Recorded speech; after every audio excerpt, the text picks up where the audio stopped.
Hello. Ano nga sa'yo? Dito na kami ngayon sa Korea. Dito ka pala kami sa training center. Tapos na yung ano namin, yung... Pangalawang araw ng training namin. Bukas, susunduin na kami ng kanya-kanyang company. Maghihiwalay na kami. At thanks God.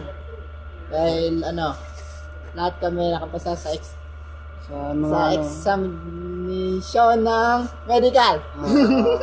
Nung lumabas na kasi yung result ng medical kanina at thank God kasi walang bumagsak. Puro kami pass.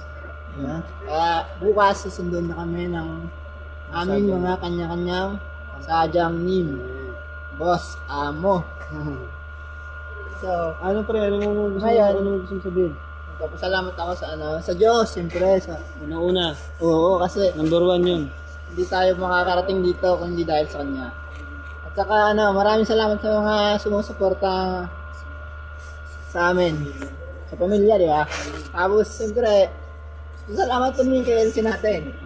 Sir Gerard, maraming salamat kasi binigyan mo kami ng ng courage, tapang at in-encourage mo kami sa lahat nung naalala ko nung una tayo nung nag-aaral pa lang. Lahat, ikaw puro kapayo, pinalakas mo yung loob namin.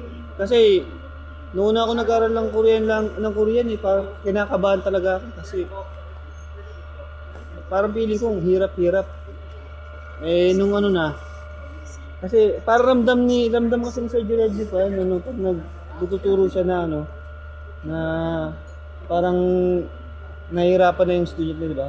Saka Bigla siyang magbibigay ng encouragement. saka si Sir Gerald, sinasabi niya talaga yung totoo. Yung yung hirap ng exam. Na kung ang hirap ng yung para makarating ka dito, mahirap. Kasi yung mga ibang NKLC, hindi nila sinasabi yung process. Si Sir Gerald, sinasabi niya yung process sa umpisa hanggang sa makaalis ka. Hindi kasi agad-agad ang Korea eh. Talagang marami kang pagdadaanan, saka kailangan mag-aral ka talagang mabuti kasi ang KLC kasi katuwang mo lang yan sa para makapasa ka. Sila ang guiders niya na nagtuturo ng mga salita, pero nasa sayo pa rin yan kung Dapat buo loob mo. Yung talaga may goal. Kung matututo ka, kailangan mo rin ang sarili mo. Saka syempre, mas maganda yung KLC mo rin.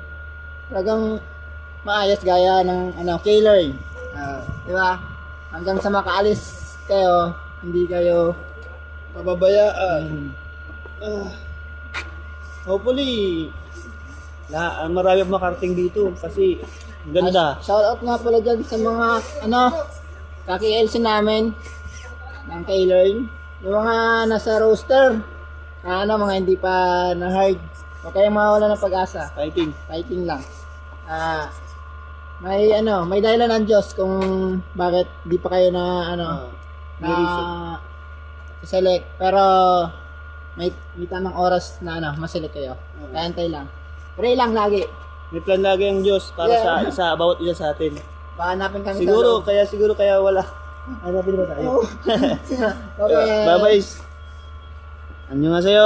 감사합니다. 감사합니다.